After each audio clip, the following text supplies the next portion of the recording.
kemarin kita bicara tentang yang Anda maksudkan peranata sosial yang minim dalam film-film Indonesia, ya kan? Ya. Nah, kemudian Anda membuat tulisan lagi, menelurkan satu tulisan tentang antagonis dan protagonis. Maksudnya apa? Ya itu untuk metafora, saya menulis tentang film, perfilman, lebih tepatnya begitu, sebagai sebuah tinjauan karena saya hidup di perfilman, tetapi saya aktualkan, saya perbandingkan untuk bagaimana kita melihat suasana ini.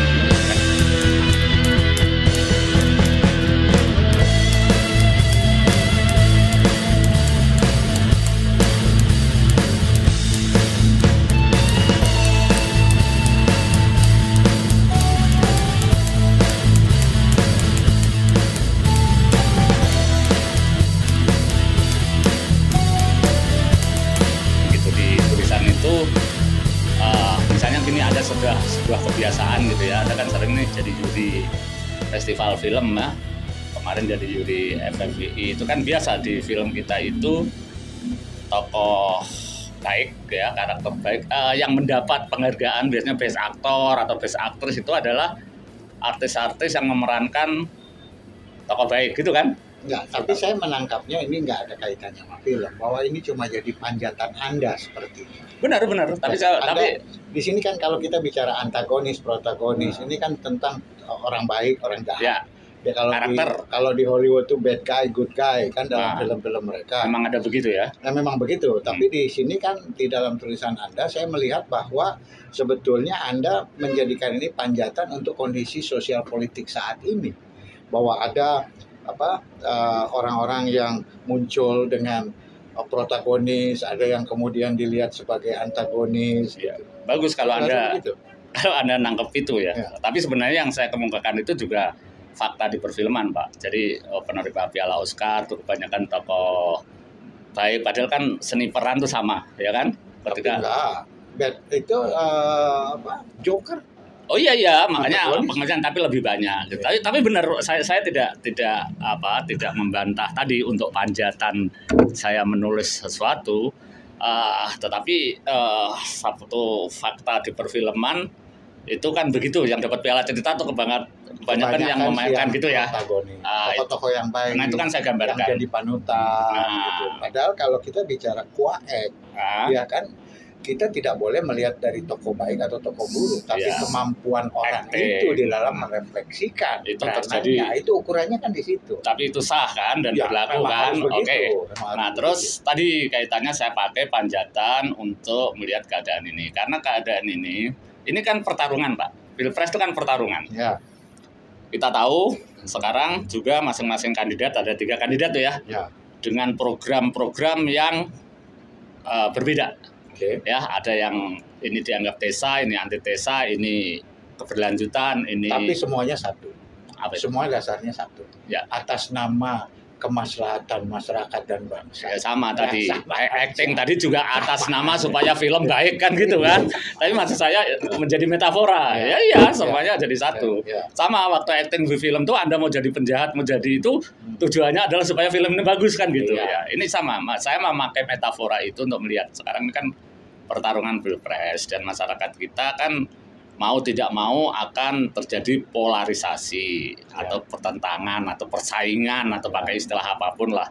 Ya, bahkan ada yang mengatakan pemilu itu perang politik kan gitu. Ada yang mengatakan itu, sehingga di dalam setiap konflik, di dalam setiap polarisasi, di dalam setiap pertarungan itu kan ada antagonis dan protagonis. Ya, ada good guy, bad guy.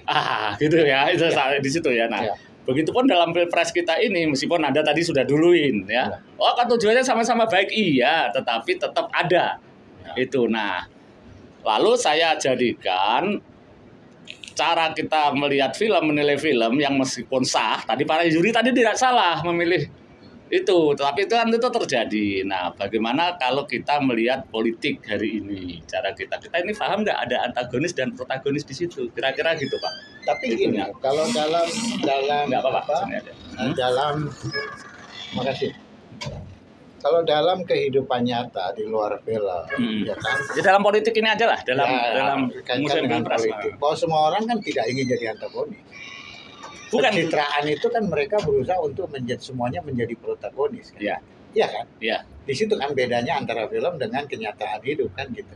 Karena begitu mereka jadi protagonis kan mereka kehilangan pendukung. Iya. Iya kan? Kehilangan suara. Artinya makanya diperlukan pencitraan, perform, bahwa pilihlah saya dengan begini, punya program ini, program ini, kan semuanya begitu. Iya, sama dengan karakter-karakter yang diciptakan oleh film itu juga sama, Pak. Ketika dia jadi penjahat, dia juga terutama film-film yang berkualitas ya. Bagaimana dia menggambarkan yang dia lakukan ini adalah satu kebaikan. Godfather misalnya, Pak. Don Corleone tuh, oh saya ini seorang begini-begini dan sebagainya. Kan Joker juga loh, saya itu sebagai penjahat saya itu begini-begini dan sama.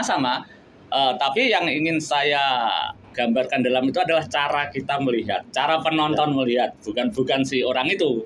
Ya cara kita melihat tokoh antagonis atau protagonis. Anda nggak harus merasakan bahwa si A protagonis atau antagonis, tapi cara kita melihat. Nah, di tulisan itu maksud saya seperti itu. Kira-kira sekarang itu sih tentu masing-masing orang berhak untuk menilai ya. Cara kita sekarang ini bisa nggak melihat bahwa di dalam pertarungan pilpres ini apa boleh buat kita peka nggak pada siapa yang antagonis, siapa yang protagonis. Soal kepekaan itu kan kembali kepada tingkat kecerdasan masyarakat. Ya kan? Bahwa ukurannya kan pasti berbeda satu sama lain. Tetapi paling tidak kita juga melihat begini aja lah. Kita anggap aja masyarakat kita sudah cukup cerdas untuk melihat, menilai, memilih dan memilah, ya kan? Nah, dasar dari penilaian itu kan adalah dari perform, dari berita, dari kejadian, dari apa yang terjadi kan begitu. Benar, sekarang kita tahu bahwa sekarang kan ramai sekali nih, ya kan, yang namanya politik dinasti dalam dalam negara, dalam pemerintahan. Nah, Anda juga kan pernah menyinggung politik dinasti dalam film. Jadi sebetulnya negara kalah sama film. Film itu udah lebih dulu. Kapan-kapan kita bahas di kesempatan lain. Cuma saya mau nyambung yang ini. Makanya tugas kita, gayanya kan tugas kita gitu ya. Tapi maksud saya gini, seorang kita ini kan sebenarnya punya semacam kewajiban untuk ikut mencerdaskan masyarakat gitu ya. Nggak usah mulu-mulu bangsa lah orang gitu ya. Kan gitu ya, sehingga tulisan-tulisan itu juga saya maksudkan untuk penyadaran, kalau bahasa kerennya tadi menyadarkan masyarakat. Oh, kita sadar loh, ini ada yang protagonis, ini ada yang antagonis seperti dalam film. Nah, kita kemudian berpihak pada yang protagonis, apa yang antagonis. Tentu jangan diduluin. Oh, bagi saya yang protagonis itu sah saja. Nah, tetapi tadi Anda bilang. Tetapi untuk tahu itu, karena pengaruh rekayasa ini luar biasa, tadi berita, media, termasuk tulisan, termasuk buzzer, termasuk pencitraan, termasuk rekayasa, termasuk kekuasaan, termasuk hukum, dan sebagainya, ini sedemikian masif dalam perang itu kan terjadi, Pak, hal-hal seperti itu. Maka kita perlu kecerdasan. Sebenarnya yang protagonis dan antagonis ini yang mana? Gitu. Nah ya makanya sekarang kan saya tertarik itu karena begini. Karena saya melihat bahwa itu adalah hanya panjatan. Anda lakukan itu hanyalah panjatan. Ya kan? Nah sekarang kalau saya boleh tahu, Anda sendiri melihat antagonis-protagonis di dalam peta perpolitikan menuju pemilu saat ini seperti apa? Nah kalau ini kan sudah subjektif ya. Sudah subjektif. Nah, mau nggak mau kita nggak bisa menghindari. Ya, saya termasuk yang mengkritik ini. Tentang semacam penyelundupan melalui Mahkamah Konstitusi, kan tadi sudah Anda singgung, saya juga menulis tentang dinasti dan sebagainya yang kapan-kapan kita bahas, karena di perfilman juga berlangsung dinasti. Tetapi ada teladan yang baik dari film kalau orang mau belajar. Di tulisan saya itu ada supaya rezim Jokowi belajar sama Garin. Tapi itu kita bahas nanti ya. Jadi saya subjektivitas saya mengkritisi setiap hal yang kita anggap antagonis atau berkarakter jahat. Nah, karakter-karakter jahat itu di dalam politik ini seperti yang sekarang ini menimbulkan banyak wacana, keresahan, atau bahkan juga semacam kesadaran bahwa ini bohong dan tidak bohong, ini jujur dan tidak jujur, ini manipulasi. Nah, termasuk proses-proses yang sekarang ramai ini. Ya kan, ada pencalonan Gibran, ada Kaisang yang dipaksakan jadi PSI, kemarin ada PSI yang kampanye itu memakai wakil menteri yang kampanye dan sebagainya. Nah, ini kan bentuk-bentuk karakter antagonis. Lalu ketika ini kita kaitkan siapa di balik itu, mereka misalnya wakil menteri itu ternyata di situ juga lapor kepada Jokowi, kepada Pratikno, Mensesnek kayak itu ya, kepada Gibran. Nah, ini kan kemudian berarti jaringan antagonisme ala mafia Don Corleone ini kan gitu kita ngelihatnya. Ya, Anda tadi kan nanya kalau saya gitu kan. Kalau saya kan melihatnya seperti itu, sehingga kemudian saya tentu mengkritisi yang antagonis, paling tidak itu. Yang protagonis siapa ya nanti akan ada pada waktunya, karena kalau biasalah dalam film itu kan kita biasanya terpukau pada penjahat dulu, Pak. Pahlawannya siapa kita belum tahu nih kadang-kadang. Nah, di endingnya nanti ya, saya tertarik kepada gitu ya kira-kira ya. Sebetulnya saya cuma mengkaitkan begini, hubungan antagonis protagonis dengan peta politik sekarang saat ini, kemudian dampaknya kepada peranata sosial, itu yang saya coba cermati. Ya. Karena seperti kalau Anda mengatakan seperti apa yang Anda ucapkan tadi, Anda sampaikan tadi, bahwa itu semuanya tidak memberikan contoh yang baik untuk membangun peranata sosial yang positif. Betul. Ya, saya peranata sosialnya betul. Ya, betul. Ini yang coba kita ingatkan ya. Tapi peranata sosial ini memang bisa dibentuk melalui apa yang namanya relasi kekuasaan, Pak ya. Kekuasaan itu bahkan pengetahuan bahasa ini bisa dibentuk melalui rekayasa kuasa, istilahnya kan gitu para ahli filsafat postmodern untuk Michael Foucault itu. Tapi yang saya katakan adalah bahwa ada misalnya gini, ada pepatah mengatakan kebohongan kalau dilakukan berulang-ulang dan masif itu bisa diyakini menjadi kebenaran gitu ya kira-kira. Nah, itulah membentuk peranata sosial. Nah, kalau itu peranata sosialnya, nah saya kaitkan dengan film. Nah, film mestinya menjadi memberi sumbangsih besar pada peranata sosial yang baik. Ya, ada contoh yang nyata persoalan menggiring opini dengan pemberitaan-pemberitaan. Ini sama dengan Islamofobia sama aja, radikalisme bahwa Islam itu teroris, Islam itu radikal, segala macam itu kan semua lahir dari pemberitaan media. Padahal ajaran Islam sendiri kalau kita mengacu pada Al-Qur'an kan tidak ada itu semua. Anda bawa Al-Qur'an baik gitu. Bukan membawa kembali ke film. Lah, semua berkaitan. Iya benar, betul. Bahwa kita membuat film, membuat tokoh antagonis, protagonis, tentunya ada tujuan. Ya. Sama dengan kehidupan nyata. Betul. Bahwa mereka menjadi antagonis atau menjadi protagonis, tetapi kemudian membungkusnya dalam bingkai, ya kan, supaya orang melihat mereka adalah pilihan. Ya itu kan juga upaya kan gitu. Ya. Nah, kenapa saya berkali-kali, bahkan beberapa kali dalam tulisan saya itu mengkaitkan film dengan peranata sosial? Karena itu tercantum, Pak, di Undang-Undang Perfilman nomor 33. Film adalah peranata sosial. Ya, ya kan, yang gambar atau tanpa suara atau dengan suara yang bisa dipertunjukkan dan sebagainya. Nah, itu kenapa saya kaitkan dengan film sebagai peranata sosial. Itu sebenarnya dalam konteks tadi, nah saya pengen melihat, sebenarnya saya justru ingin mengatakan gini, masyarakat film itu sebenarnya sudah banyak memberi contoh melalui karya-karya fiksinya. Ya, fiksi itu kan juga dari kenyataan juga. Untuk supaya bagaimana cara melihat yang jernih, yang jelas di dalam kerangka mencerdaskan masyarakat, kira-kira gitulah. Nah, itu penjelasan tentang antagonis dan protagonis dikaitkan dengan suasana pertarungan. Tapi kalau dalam kehidupan nyata pun kalau semuanya protagonis kan jadi anyep-anyep aja itu. Iya. Antagonis kan diperlukan.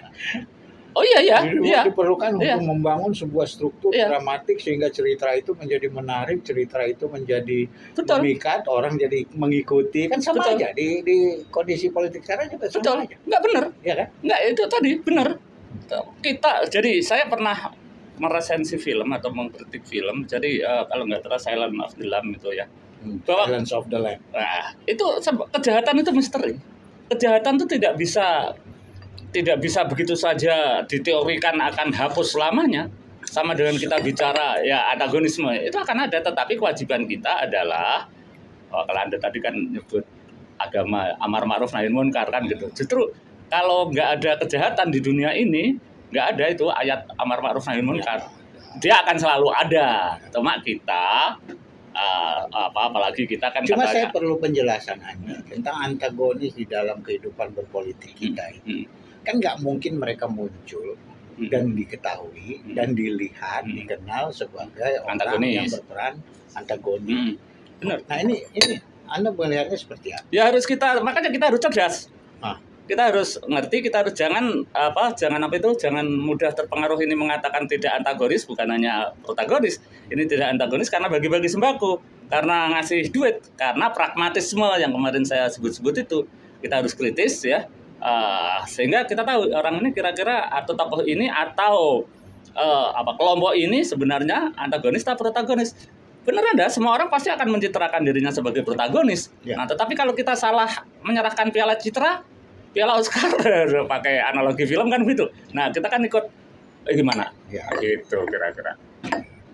Ya, menarik. Artinya begini, bahwa memang kalau antagonis protagonis kan dibuat secara nyata, di garis bawahi hitam ya kan. Nah, ini antagonis, ini protagonis. Tapi dalam kehidupan ini kan kita sulit membedakan mana tokoh yang baik, mana pada akhirnya baik, mana bad guy gitu. Kadang-kadang meskipun di dalam tulisan itu saya bilang gini, di masa ketika dusta dengan kejujuran tipis batasnya, kalau nggak salah ada begitu ya, ketika lubang dengan gunungan samar terlihat mata dan sebagainya, maka kita memang membutuhkan kepekaan atau kecerdasan yang berlebih. Saya bandingkan di situ, bahkan seekor keledai pun tidak ingin terperosok di dalam selokan yang sama. Itu kalau kita bicara tentang the way of thinking.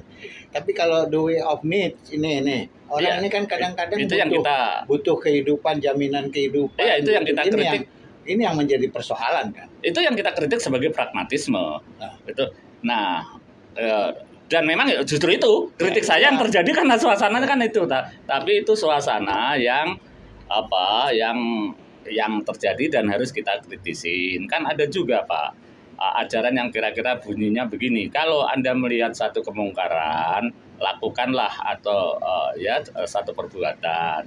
Kalau tidak mampu ya lewat kata-kata. Kalau tidak mampu lagi paling tidak ya diam. Tapi itu selemah-lemahnya iman, kan begitu.